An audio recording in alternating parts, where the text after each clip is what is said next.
s'approcher de toi. Plus l'ennemi est distancé de toi, plus tu es en sécurité, mes bien-aimés. Ils viennent encore à l'église, les sorciers.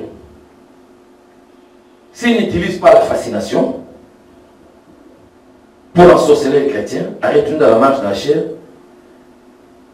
S'ils n'arrivent pas à mettre plutôt la malédiction, ils utilisent la fascination. S'ils n'arrivent pas à t'embrasser, à te donner la main, par phase de transmission parallèle ou kabbalistique, il va t'envoûter par les yeux, mes bien. Moi, j'ai connu toutes ces choses parce que j'ai combattu avec les sorciers de ma famille.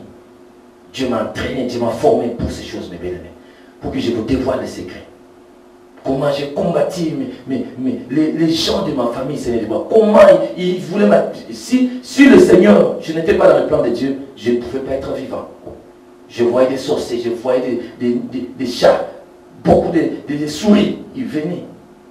Mais comme le Seigneur, Dieu m'a entraîné à dire, si tu vois comme ça, fais ceci. Si tu vois comme ça, fais ceci. C'est comme ça que j'ai appris. S'il y a des maris et des femmes de nuit, lève-toi directement, commencez à se soumettre à l'autorité de Dieu, commencez à neutraliser le plan du monde des ténèbres, commencez à renoncer, à refuser la nourriture qu'on te donne pendant la nuit. Commencez à refuser les choses, les boissons qu'on te fait boire pendant la nuit. Tu ne peux pas manger pendant la nuit quand tu dors. Tu ne peux pas boire des choses pendant la nuit. Tu ne peux pas accepter le mari de nuit, les femmes de nuit, visiter ton corps, ton âme, ton esprit. Parce que tu appartiens au Seigneur. Ton corps est pour le Seigneur et le Seigneur est pour ton corps. Refusez ces choses. C'est là où j'ai appris, mes bien-aimés. C'est comme ça qu'on apprend. Et quand les sorciers n'arrivent pas à te mettre la malédiction, ils utilisent la fascination. La fascination, Galates 3, verset 1, en sorceller une personne par la puissance du regard.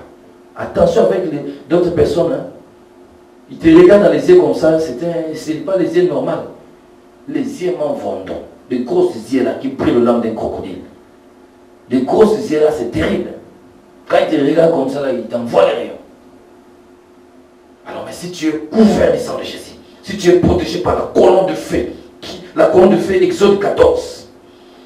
Exode 14, verset 19 à 21. Cette colonne-là qui avait empêché les Égyptiens de toucher les enfants d'Israël pendant toute la nuit. La colonne de feu. Le protéger et empêcher les Égyptiens de s'approcher. Quand tu es protégé des colonnes de feu, c'est fini. Ils vont plus te toucher. Changez ta façon de prier, mes bien-aimés. Quand tu es un véritable soldat de l'Éternel, l'ennemi ne s'approchera pas de toi. Il te regardera de loin et il va te repousser le chemin. Il va dire, vraiment le Seigneur avait dit, ne touchez pas mes oins. Ça c'est loin de l'Éternel. Aujourd'hui, les enfants de Dieu, on te met les choses, on te met les choses, on te met les choses. Chaque jour, on prie pour toi à l'église. Mais c'est la honte, mes bien-aimés. Jusqu'à quand sera ta délivrance? C'est bien d'être délivré, mais c'est plus mieux de savoir garder la délivrance. C'est très important, mes bien-aimés. Dans un autre enseignement, je vais vous montrer comment garder la délivrance. Les étapes que tu dois suivre pour savoir garder la délivrance.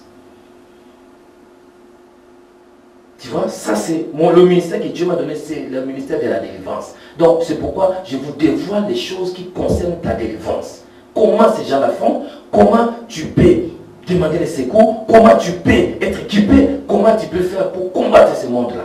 Et comment tu peux vivre dans la liberté. Ce n'est que dans le ministère de délivrance qu'on enseigne ces choses, mes bien-aimés. Alors, mes bien-aimés, c'est très important de comprendre, mes bien-aimés. La fascination, c'est très important. Ça va détruire l'église de Galates, mes bien-aimés. Ensorceler les personnes par la puissance du regard. Mettre des pièges au milieu des enfants de Dieu, en les amenant à l'égarement. Faire tomber les conducteurs spirituels. Ou des missionnaires, en utilisant les pièges, des envoûtements, ou soit de la malédiction. Rupture de mariage chrétien. Rupture de mariage chrétien. C'est histoire quand les églises, les sorciers sont dans l'église, ils cherchent des moyens de téléphone. Ah, donne-moi ton numéro de téléphone. Ils t'appellent toujours dans la maison.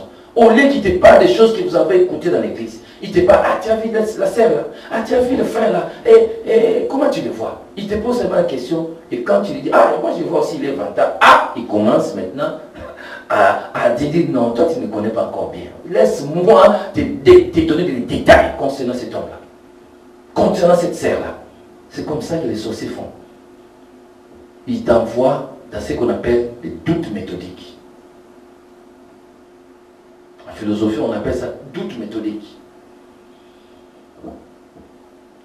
C'est comme Satan avait fait à Ève.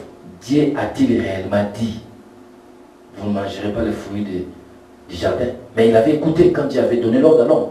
Il était déjà dans l'arbre là. Mais il dit, Dieu a-t-il réellement dit? Il tourne la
il tourne il tourne la véracité dans une question piège. Attention avec les questions pièges, mes bien-aimés. Alors, c'est comme ça que quand ils sont à l'église, ces sorciers-là, ils font quoi? Ils font mettre des confusions entre les serviteurs de Dieu. Ah, tu ne vois pas que Dieu t'utilise puissamment. Le pasteur, il n'a rien. Mais toi, tu es modérateur, regarde. Il commence à mettre la guerre entre les serviteurs de Dieu, entre le modérateur, entre les chantres. Il cherche la guerre, mes bien-aimés. La confusion entre vous. Et lui, il vous regarde de loin. Il prend ceci, il dit, hey, tu sais, la sœur là avait dit ceci. Et il vient, hey, tu fais, le frère là, il ne t'aime pas, il fait ceci. Une personne pareille, race de vipère. C'est une race de vipère. Fais attention avec les, il y a des venins. Ils sont nombreux dans les églises, mes bien-aimés. Et je sais que tu veux, mais tu me regardes là où tu es. Hein? Tu me regardes. Répentez-vous. Répentez-vous et croyez au message. Cherchez la direction du Saint-Esprit pour qu'il transforme ton intelligence. Laisse cette vie-là. Le diable, il est en train de te tromper. Il sait qu'il ira dans le séjour de mort. Il sait qu'il ira dans le tonneau de l'enfer. Il sait sa destinée. Mais toi, tu es une créature du Seigneur. Tu as encore le temps. Tu peux te repentir. Dieu va te sauver, mes bien-aimés. Laisse cette vie de sorcellerie. La nourriture là que vous mangez là, je ne sais pas si quoi, qu'est-ce qu'on appelle. Les nourritures là, que vous mangez là, ça vous trompe, mes bien-aimés. La vie que vous faites la nuit, pendant la nuit, là, les maris de nuit, les femmes de nuit là, ça vous trompe. La liberté là que vous croyez, ah, tu tournes le dos au miroir et tu prends le corps de la sorcellerie. C'est rien ça. Ça c'est rien. Je vous dis là, s'il vous trompe, le fait de voler à volonté, tu crois que c'est une bonne vie. Laisse ça, mes bien-aimés. Je ne vais pas vous détailler. Je connais beaucoup de choses que vous faites là. Dieu me l'a révélé. Laisse cette vie-là. Ça ne sert à rien. Cette vie-là. Ça t'amène au tonneau de l'enfer. Une souffrance éternelle. Dans le fait qu'il ne s'éteint point. Avec des vers qui vont te mordre. Des vers qui ont des dents. Comme des scorpions. Ils vont te mordre. Tu vas pleurer toutes les jours de ta vie. Dieu te donne seulement des portes. Mais si tu n'es pas mort, c'est parce que Dieu veut que tu puisses changer. Dieu veut te sauver. Accepter, hein? Accepter. Oh, je sais que tu es prêt pour accepter. Ouvre ton cœur seulement. Dis Seigneur. Écoutez, dis seulement, Seigneur,